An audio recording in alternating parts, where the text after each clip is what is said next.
My name is Mei, and my mentor is Shannon Fells. And the name of my piece is called What Did I Leave Behind? And it's a story of how did I get to meet my first best friend in my life. All right, here's the story. The bell rang, and I ran out of the classroom with everybody else, eager to go home at the end of the school. Somebody had his feet on the way, and I did not see it. I ran and rushed and bumped into the tilted ground that was covered by dirt. I saw the dirt magnifying in front of my eyes, smiling like a bunch of little devils. It was a harsh hit, and all of a sudden, I felt like my teeth were coming off.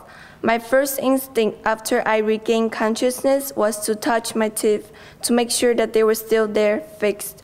Then I felt a rush of pain across the area above my mouth, beneath my nose. I touched it, and then the blood printed itself on my finger. You came in front of me and examined me with anxious eyes. "Are you okay?" you asked. I answered, "Yeah." You immediately passed me a tissue, and suddenly I wanted to cry. For 2 weeks, I had this embarrassing scar beneath my nose like the mustache of an old Japanese soldier. I wanted to hide myself, but you were there to chase away and scream at those who tried to tease me. I guess the friendship has started to grow between us. The day of the drum performance finally arrived, and I kept my head up, ignoring the scar because I wanted you to see my smile.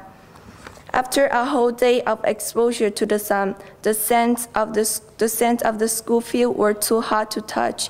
We rushed out of the classroom. We chose to sit back to back in the shadow of an old tree, chatting, taking naps, and playing as the sun settled itself down to the west side of the mountains. Somehow, we as 11 old kids realized that future lay far somewhere behind the sunset.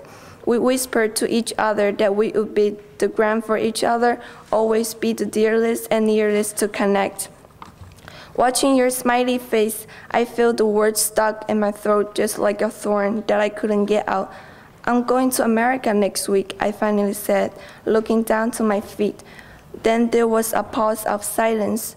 The message was too sudden for you and for me. To my surprise, you grabbed my hand and started to run to the familiar field.